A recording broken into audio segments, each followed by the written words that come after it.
You know, you got to figure there's 500 comedy clubs, another fucking 300-400 venues of weekends. There's a lot of comics working. There's a lot of ships.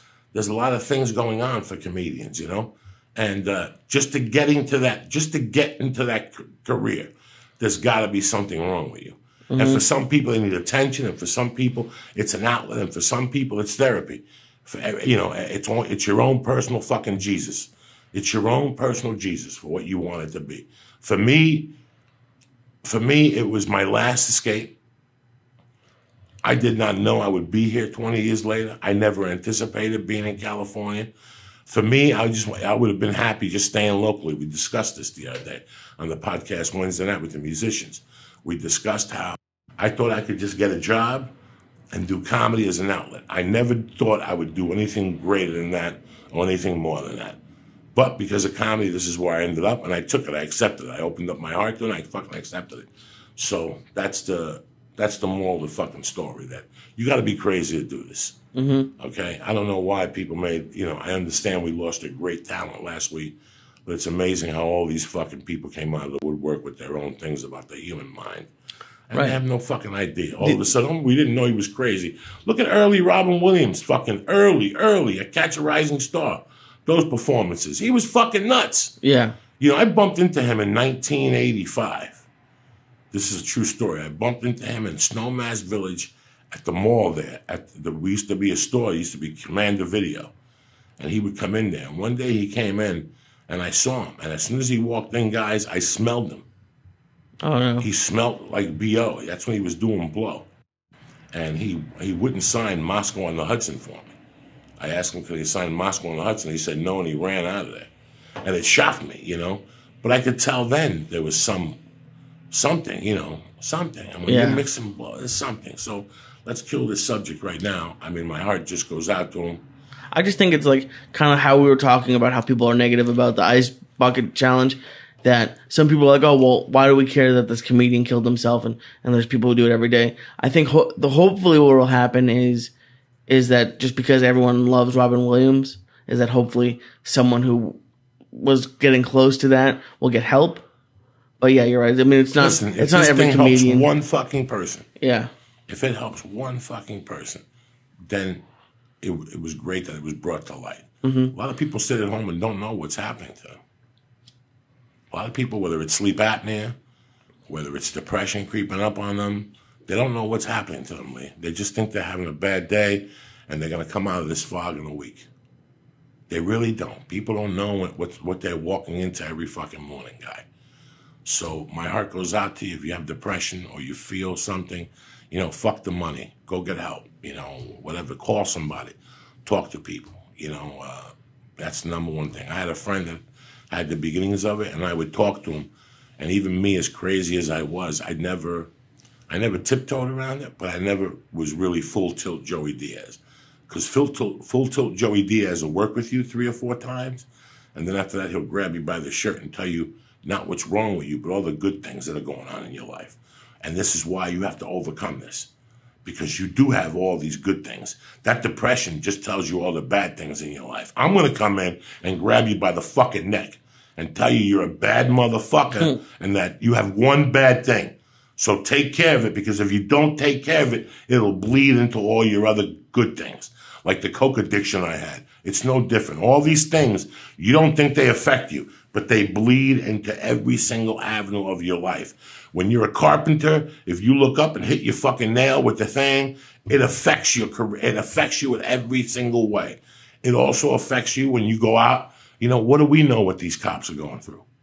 Did you ever think of that? So before I judge anybody on this situation, whether it's Ferguson, I always think about what were they going through the minute before this happened. Mm-hmm. That cop from Ferguson, did he just come from a domestic violence dispute where the guy had a knife? Did he just see somebody? You understand, bro? There's so many variables. You know, when they did that colonoscopy and they put me out, they said to me, they made somebody come and drive. Could I drive home? Fuck yeah, I could drive home. But they made somebody come and drive because they said you might make bad judgments. The day I kidnapped Bella, who called here the other day while we were doing a podcast, I had done one of those things. I could have fought it in court and said that, hey, I was put out, I couldn't make a choice. Listen, let's face it. I fucking kidnapped that kid and took those drugs. I knew exactly what I was doing. Yeah. The point being is that I don't even know what the fucking point being is. The point being is that it's Monday, August 18th. All right? And it starts all over again today. So what? You drank over the weekend. It starts today. So what? You smoked a cigarette over the weekend. Ate today. So what? You ate 15 Taco Bells. So what? It all starts all over today. That's the beautiful thing about fucking Monday mornings. Who's fucking better than you, Lee cocksucker? Nobody. Nobody. That's right. That's right. So anyway, what's up? Nothing. I'm stoned. What's going on? Something happened this week that really, yesterday, I was sitting there, and I was feeding the cats, and I was just thinking, I was watching the UFC, and they added Josh Kotzek to the show, and he was pretty funny. He took his tooth out. I watch all that stuff. I'm an idiot. And it's funny that I in a way, I was like, where's Chael? Because Chael used to do that with those guys, and he's gone. And something... Over the week, I watched Metamoris last week when he got submitted, and I read shit about Chael. You know what?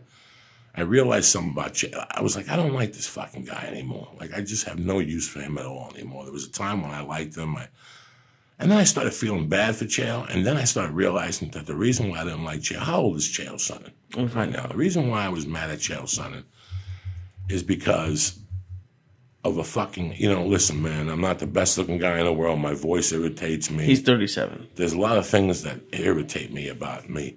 The addiction, when I used to get high, I look at myself in the mirror and I poke my face. That's why I have these scars. There's the thing I hated about, the quality I hated the most about myself that I didn't even know I was doing. And I see it all the time. And a couple weeks when I came in here one morning, I was having a conversation with Lee. And Lee said something to me, and I didn't get mad at Lee for what he wasn't doing. I got mad at Lee for saying it how he did, and I went off on Lee, and Lee was mad at me for a few days. And then we talked, and it's so weird when people don't claim responsibility, Lee. It destroys me because you're not living to your fullest. If you remove that thing from your life, oh my God, your life gets so much better. If people had to ask me one thing that helped me the most was that I went up in front of that judge and he told me I didn't claim responsibility. And while I sat in that cell, yeah, I had a good time and don't do it and I laughed, but I thought about that line the whole time and not claim responsibility. And it was so me. I remember I remember bumping into the district attorney at the supermarket in Boulder. And I was talking to me and he looked at me and he goes, Joey, we have an investigator, we checked. You've been chucking and jiving all your fucking life and making people laugh through everything and they forget, it's just Joey. You gotta pay your dues. You gotta do this, man. You gotta come fucking clean. And I would sit there and go, you're not supposed to come clean, You're supposed to, no. Especially when people trying to help you, And that was the thing that bothered me most about Chael, that his talent wasn't up to par with his mouth. When he fought Henderson, when he fought John Jones, it was always his mouth that got him the fucking fight. But then when he get there, he got the same result over and over, which is the same thing the DA told me when he said I was chucking and jiving. That's what I was doing. I was chucking and jiving through my life. And then when I didn't, instead of just going, you know what? After the second time they caught him, he's still talking about that his kids, he wanted to get his wife pregnant, and that's why he did them. And I sat there heartbroken because you'll never grow as a human being. And I know Chael. I know that he came clean last week. But you know what? In his heart, he never came clean. And that was the biggest thing that I overcame in my life. Forget the fucking coke and the fucking being a piece of shit criminal and the shoplifting and the fucking lying and everything I was doing when I was at a young age. Everything changed because I looked at my perspective different of claiming responsibility. And you guys, you sit there going, fuck, we're turning this shit off. Joey's going on that rant about claiming responsibility because everybody wants to move forward. But for me, that was the biggest fucking hurdle. And once I overcame it, the world opened up. Forget about cleaning up on the drugs. Forget it, because even if I would have cleaned up on the drugs, Lee, I would still not come clean with myself about the things I'm doing. And well, it's easy. It's like, even I'm sure you have points right now, like maybe what happened over the weekend, where you were like, "Oh, I should have just told my wife earlier," or I don't know in what way, but sometimes even when I try to, it's easy sometimes to blame other people, and it feels good because then you're not blaming yourself. But then when you look back and you're like, oh, I should have just done that. And oh my God, it's such a, you know what? It's such a fucking. I don't like people saying something to me. I hate when somebody says, Lily, do me that favor, pick up that piece of paper. You know you had to pick it up for 5 fucking days. You know you had to go pick up that suit at the dry cleaners. We all know we got to do shit. And it's like, it destroys. And then when you tell me the reason why you didn't do it, I do the same. You know, I do the same in my mind. But then I go, you know what? Fuck everything. Now I got to get my car in traffic and pay my dues for not going. You know, that's how I be, you know, and it's just so many different fucking things. You know, the gym for me. Like right now I'm talking to you, but 10 minutes ago when Danny, I was thinking about how I'm going to work out today. I have so many different things. Do I have time to zip into Wilshire, do the workout, and zip back? I really don't today. So that means I got to run home, do paperwork, write a little bit, and then go to the park and work out. That's important to me. But it's amazing how when I would go on the road, I would never work out and give myself excuses. It's a fucked up gym. You can still put sneakers on and walk. Yeah. You can still put sneakers on and walk. Well, I don't have money for a gym. You can still put sneakers on and walk. Like there's always an answer. There's always a fucking answer, you know? And that's it. I hope that Chael overcomes this. I overcame it at 26. And I think I fucked around with it for about another year, and then I got it, and I moved on. And I got to tell you, it really helped me. And some people might say, oh, well, Joey, sometimes in your actions, you're kind of negative because you have to know yourself. You have to know yourself and what limitations you have and whatnot. What, I want to try something that I'm not going to fucking like. Why? I try everything. I practice everything I preach here. You know, I practice fucking getting up early. I practice fucking doing something every day. All we need in this life is to be 1% better every fucking day. Every day when I wake up, I'm like, you know what I'm going to do today? I'm going to be a little better than what I was yesterday. I'm going to say fuck one last time. I'm going to say fuck one less time. I'm going to say shit one less time. I'm going to, you know, it's just so many fucking things. And we'll leave with that. We'll be back Wednesday fucking night, you savages. 8 o'clock. We got a great guest coming in. Don't worry about nothing. You know, we always take care of you. What's with the questions? What's with the questions, cocksucker? So, JL, I love you. Robin Williams, my heart goes out to you. And I hope you motherfuckers had a great podcast. I know I had a great time. Yeah, it was fun.